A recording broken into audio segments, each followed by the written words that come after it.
Well, hi everyone. I hope you could join me today. Today is a public holiday in beautiful Tasmania, and we have a 27-degree day here today, which means it's stinking hot. We just had the sun burns into us over about 24 degrees, so it's a very warm one today. And I'm talking about habits today. What are habits and how can they change our entire life?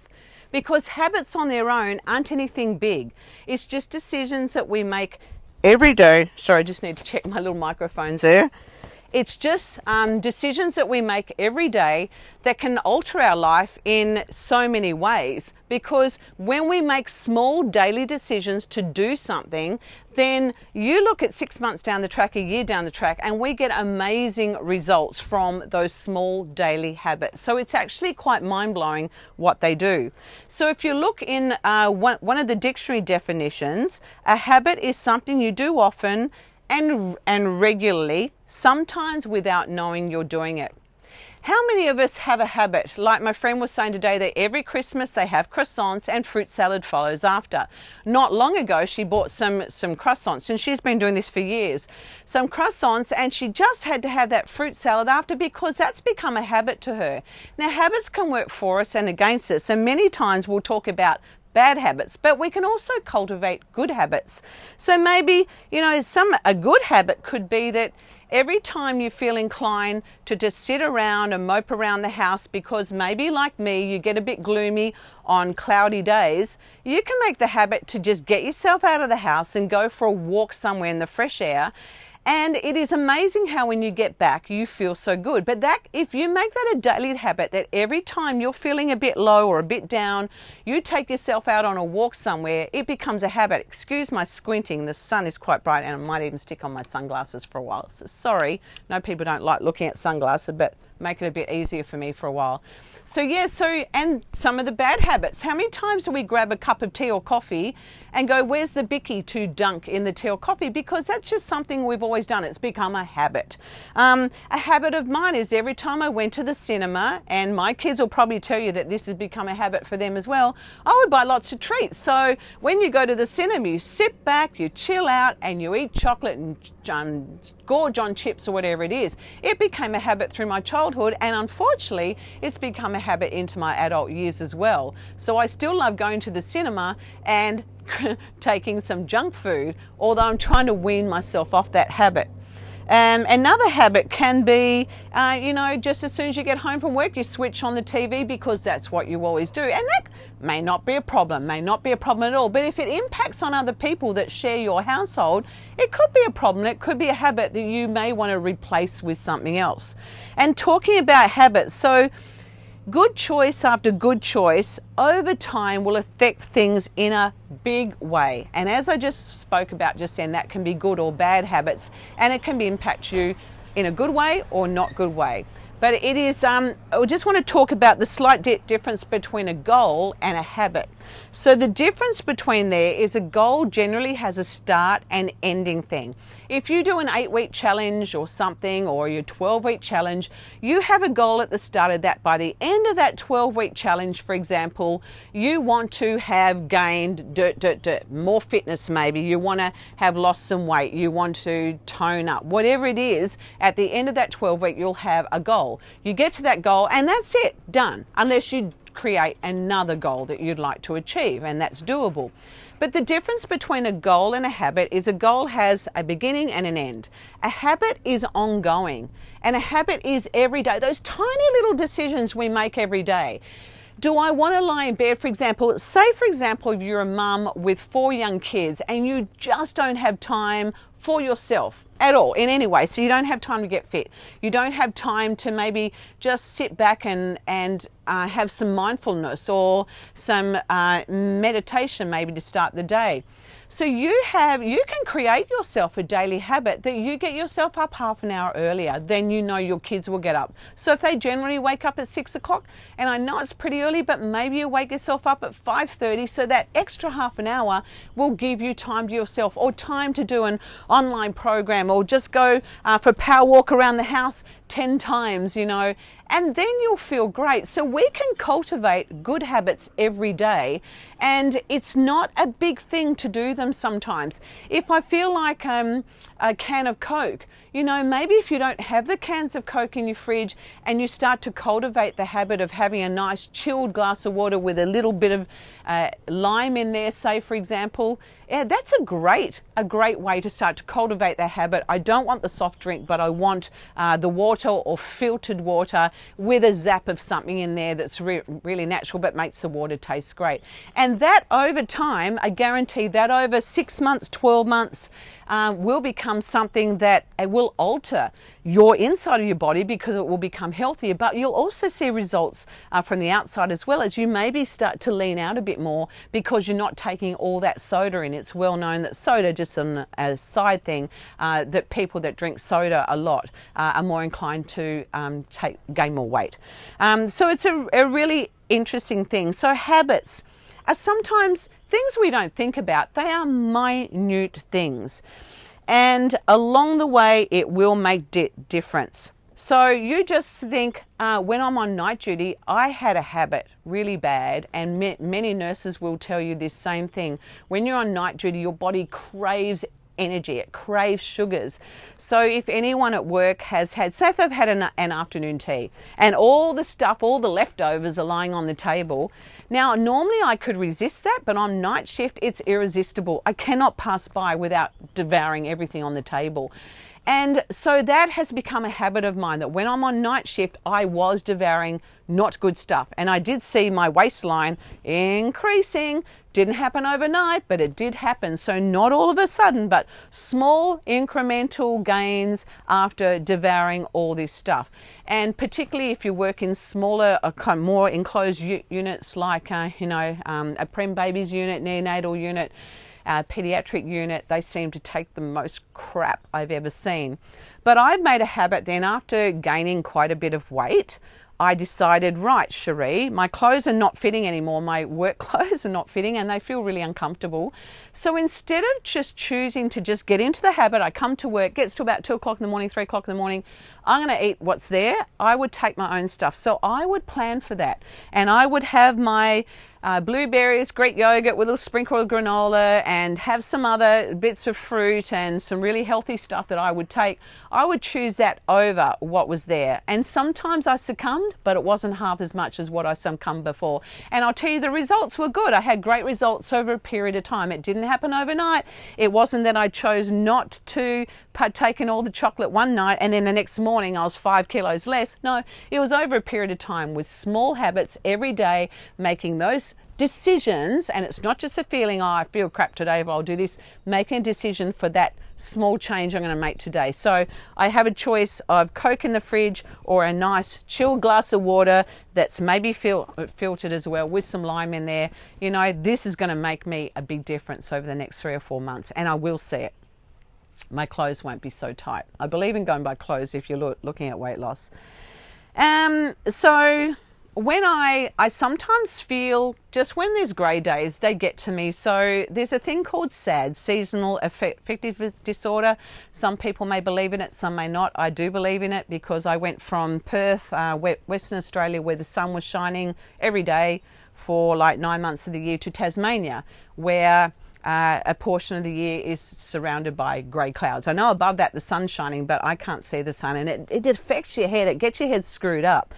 And so now on those days, I will opt, if I can, if it's not too chilly, to get on my bike and I'll go for a ride, and I'll make that ride a hard ride. And it is amazing how I come back and my head's in a different place. So we can opt to make those small changes. Or I could have just sat around and felt gloomy.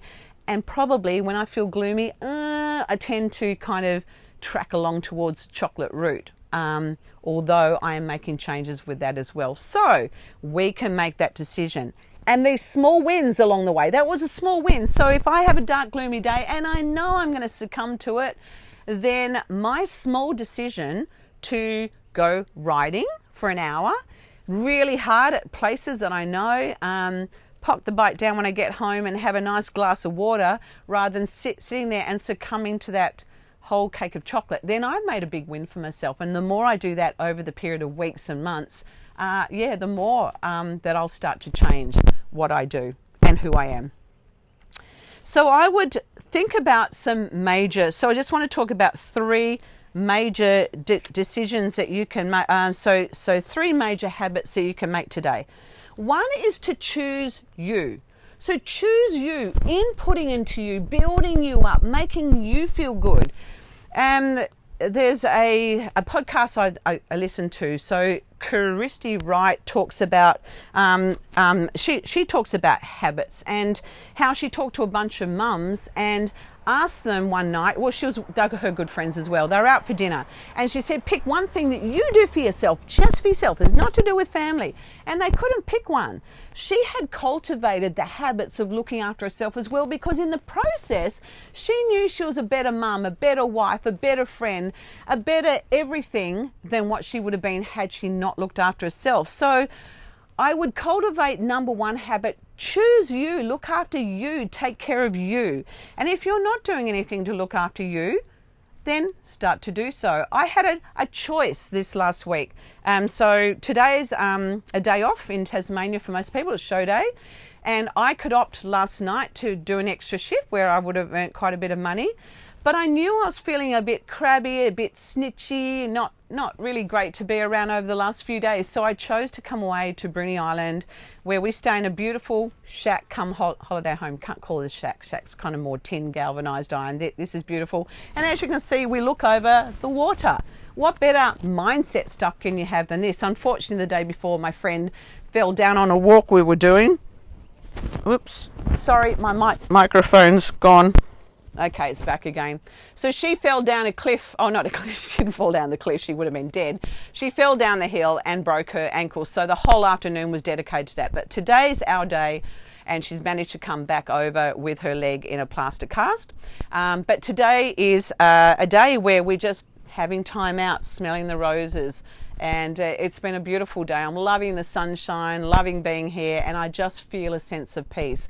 So this is my 2 days out. You may not have time for 2 days out, but if you can only take that hour out. You know, when I had young kids, I never had family support, not ever.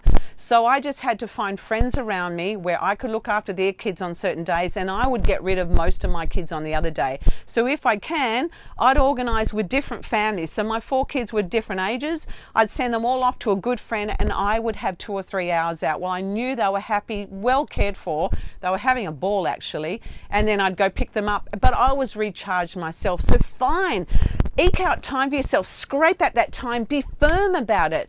Don't let anything take that from you, because we need to look after ourselves. And it could be something like you take time to work out. Workouts are great. They release the endorphins. There's ants around here, so excuse me if I flick them off every now and then. It releases the endorphins. It just makes you feel good. And if you did that 3 or 4 times a week, man, you feel great. Just one of our clients today just got back to me and said, since she started on our online program, she said, "It is amazing, Sheree. I am so happy. I love being part of the class, even though she's in her own home." And she said, "I'm feeling great. The stiffness I had is going."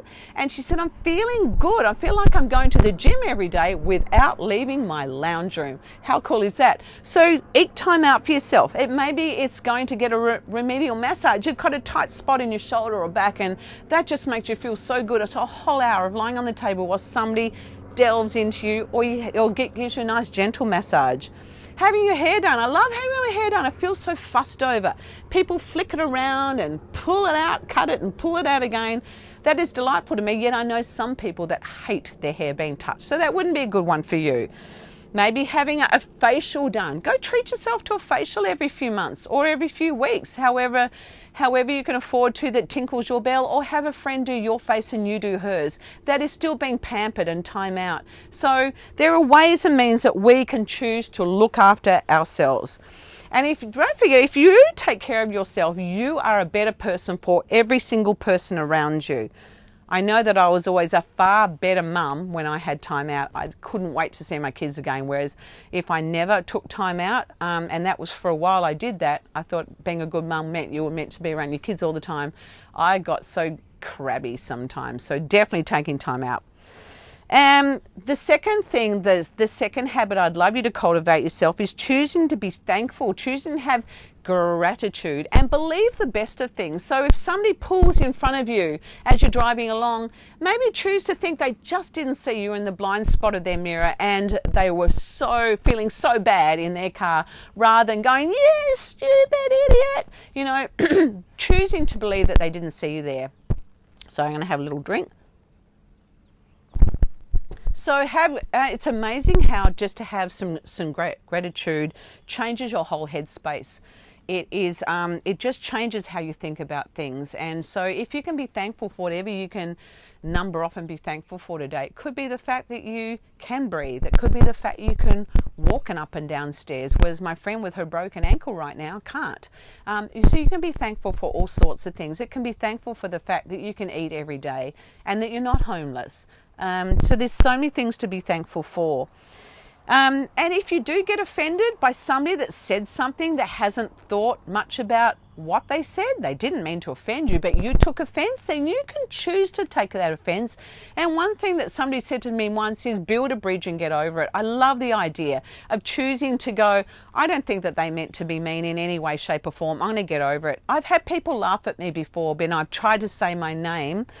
Some of my clients, because I stutter more when I'm tired or when I'm talking fast, and my go-to is normally talking really fast. So I'm purposely talking slow on here, but you'll hear a block every now and then or a little bit of a stutter. But I'm focusing on my speech here. But I've had people laugh at me and go, "Oh, you can't get out your name, can't get it out." And at first that was just awful. I'd go home and cry for hours. But after a while I realised, and in fact a couple of times I took the time to say to that person, "Do you know I'm a stutterer?" I went, "Oh gosh, I am so sorry." So choose not to take offence, because you'll be a whole lot better if you don't hold on to offence. Offence can really cripple us, and I feel it can give us illness as well. So if you hold on to offence or grief, it can eat away at the insides of you. You don't want that. Let it go. It's not worth holding on to.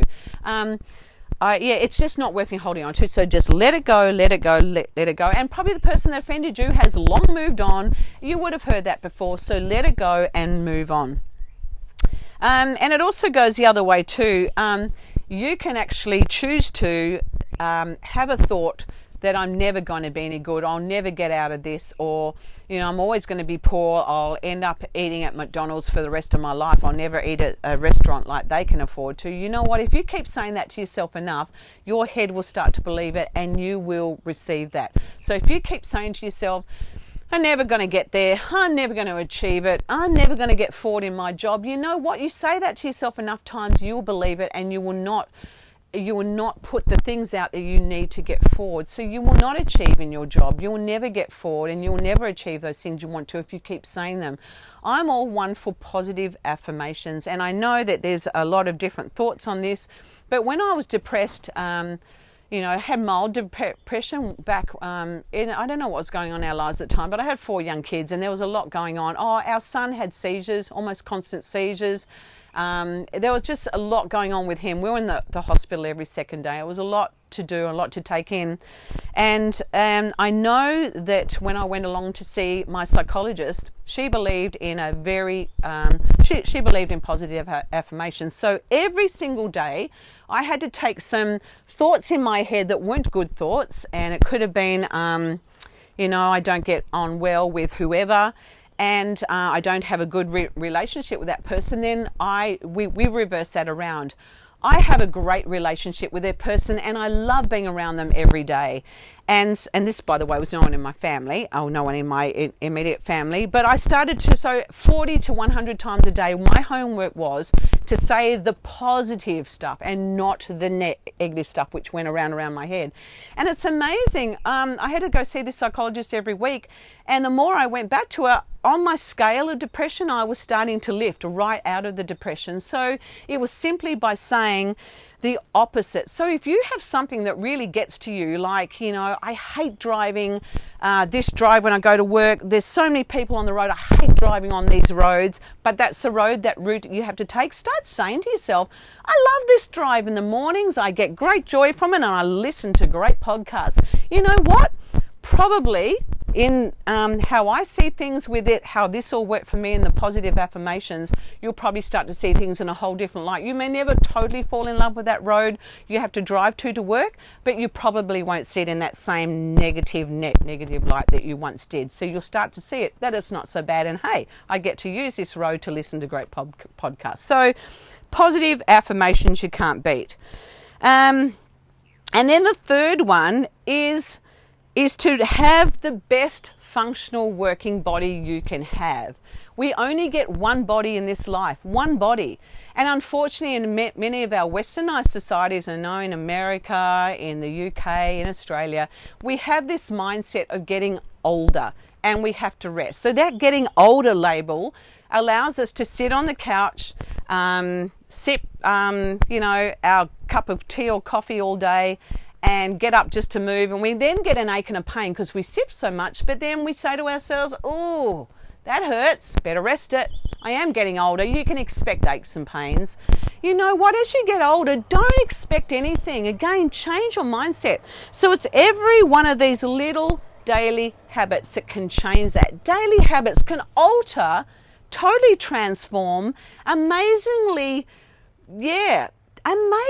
change how you grow into older age, and if you're young, how you grow into your 20s, 30s and 40s, okay? Because those little things that we decide day after day can alter how we are in 2 years time, 3 years time, 5 years time, 10 years time.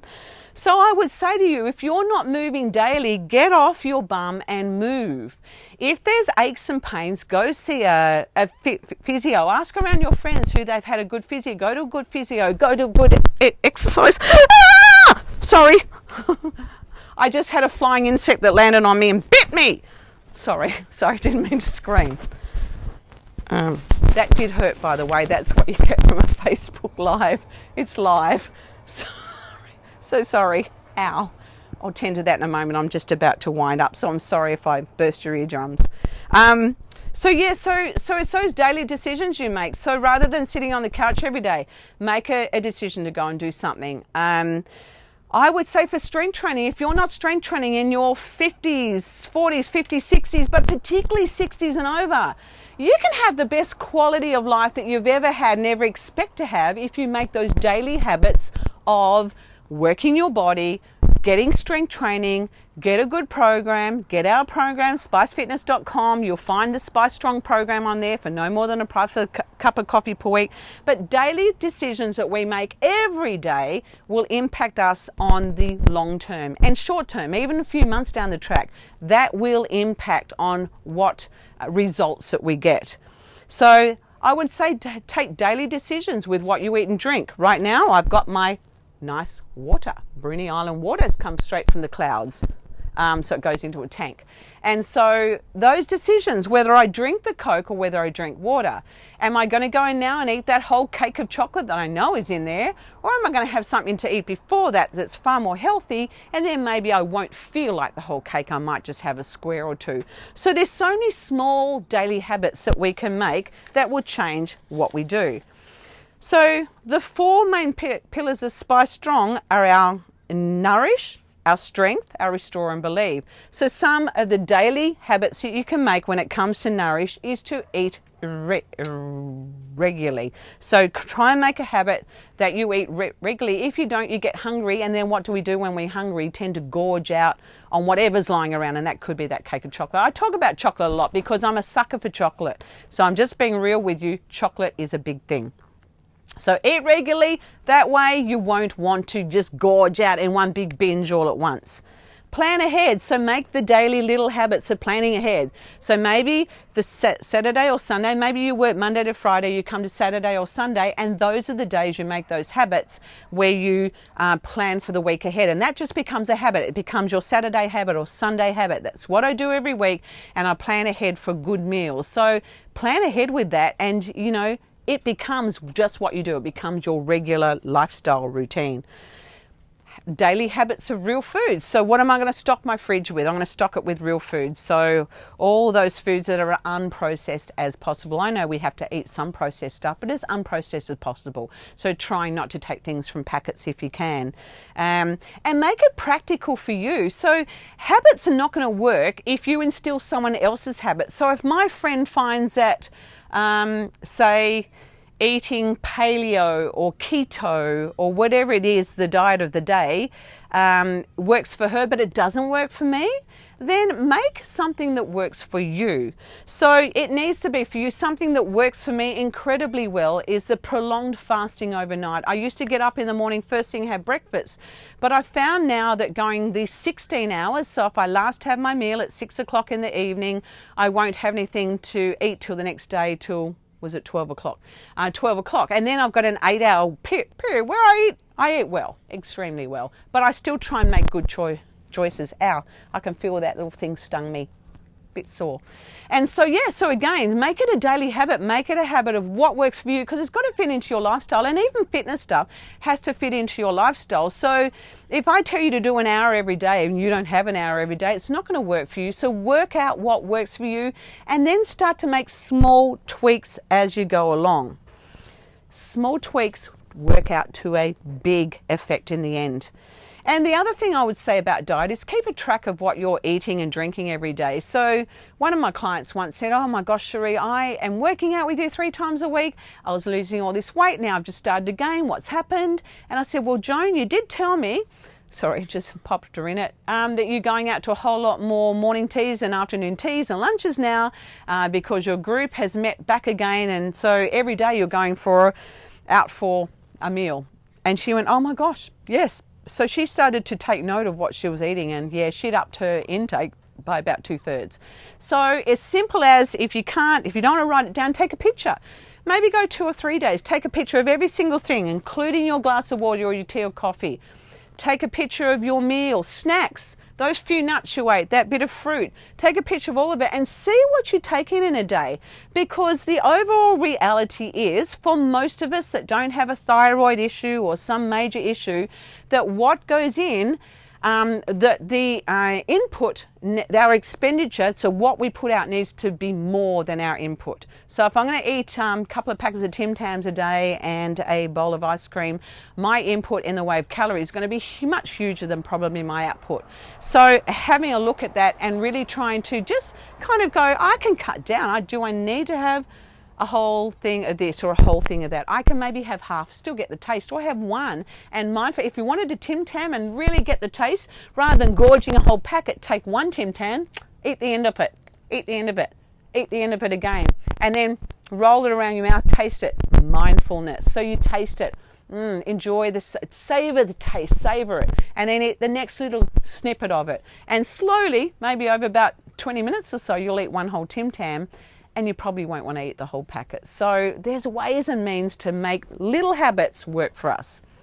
So the strong part of it, stay active. Stay active for a start. So if you're a couch potato, at the very least, get yourself moving, get yourself going. And do things you enjoy. You know, we walked up this cape yesterday where we had stunning views out of the whole of Bruny Island and out over the channel. Unfortunately, my friend slipped on the way down just after I said to her, your new boots are awesome. They have so much tread. And she said, yeah, far better than her sand shoes, which had no tread. And then she slipped. I don't know if I put something into her mind. But do things you enjoy. Get out. Do things. If you like kayaking, borrow someone's kayak and go kayaking, or buy your own. You can get some quite cheap kayaks. If you love swimming, make the swimming work for you. Dive up and down a few times. Splash, get into deeper water and just kind of tread water. And I'll tell you, if you get in water and do some tread water and do these arms out, up and down, back and forth, do the legs back and forth, out, one leg out and back, one leg out and back, you're going to actually make your body work hard. So you can go in the water and have a swim. If you're in our cold water, just wait till you're numb and then enjoy it. But if you're in warmer water, good on you. And you know what? Sometimes when it comes to strength training, I know how good it is for people because I see the end results and their bodies work so much better for them. If you're kind of thinking, I've got a plan to do strength training today, you get up in the morning, you feel a bit tired, and you kind of go, no, I'm not going to do it. Can I challenge you? Do this small little habit for yourself. Just do 5 minutes. It's amazing after 5 minutes how you want to keep going because you're feeling so good. So just make the habit of starting it and make a certain amount of days, times per day, days per week. Yes. Oh, my friend's got some bite stuff, but I don't need it. I'll put it on it in a minute.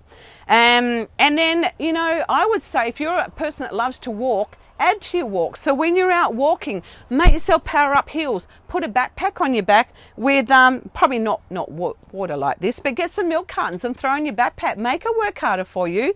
And then come home at the end of your walk, do 10 minutes of strength training where you're working the upper body. Because walking, because we're not challenging our body to do much stuff, your walking will only do so much, and after a while your body will adapt to it. So come home and do some simple stuff like, you may get onto the, just to do some upper body stuff. So just do some push-ups here. Make sure you don't arch your back. Just pushing up and down. I can see some water leaking. Might have to have a look at the water leaking down there after, Simone. So just some push-ups. You may want to do one-legged squats. So here, you're trying to sit back into it. So I've got something to hold on to here. So just down and up, one-legged squats. This came in handy from my friend yesterday when she broke a leg and we needed to get down further down the mountain, or she would have had to be winched off the mountain.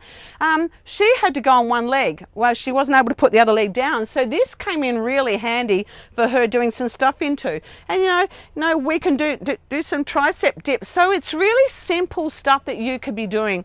There's so much more than that, but that's just an idea. So go out for your walk, but come home and do 10 minutes of strength training. You will feel the difference. So restore, so small decisions with your sleep. I'm someone that loves nighttime. I will often just keep going with stuff until 12 o'clock at night and I go, oh no, oh dear. I let the day go by and now I have to try and get up in the morning to train someone at 8, so I'm only going to get this many hours sleep. Then I lie in bed and worry about it. So I try to, I'm not always great at this, but I try to make some small habits there where I've made myself go to bed at a certain time by about 10:30, so I'm not in bed so late. So you can make small habits with your sleep. Stretching, after a workout, just make that a daily, like a habit that you do every time. You work out, you stretch. You work out, you stretch. You walk, you stretch. You weed, you stretch. I had to hold my arm up for 2 hours yesterday while my friend used my arm to support herself. So my arm was a bit sore last night, so I stretched it. So making those just the habits that when you work out, you stretch. When you work out, you stretch.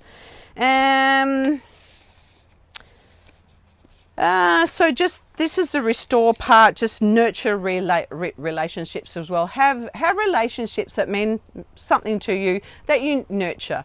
So sometimes I'll be really slack and I'll get in touch with a good friend after months and months and months of not being in touch with them. But again, I try and get together with them. So my friend that lives in Queensland, we're hoping to get together in a couple of months where we just reabsorb one another like sponges, and it's wonderful. So nurture relationships is part of the restore thing, and it doesn't take much to send someone a text saying, hey, how are you? Just thinking of you and miss you. Doesn't take much. So nurture relationships are important, and they get our head in a great place. So set a habit for the week. So I think that it's as simple as that. Where do you go with habits? Week by week, make a new habit. So you make a list of all the things you want to achieve, and then take the first most important one of those and set your habit for week 1. Go, right, week 1. At this point in time, I don't drink enough water and I drink way too much soft drinks. So maybe your habit for week 1 can be, I'm going to drink more water, and I'm not going to buy soft drinks. They're not going to be in my fridge, so I'm not going to be tempted to go there. And if I go out for a meal, I won't order a soft drink. So that can be your habit 1.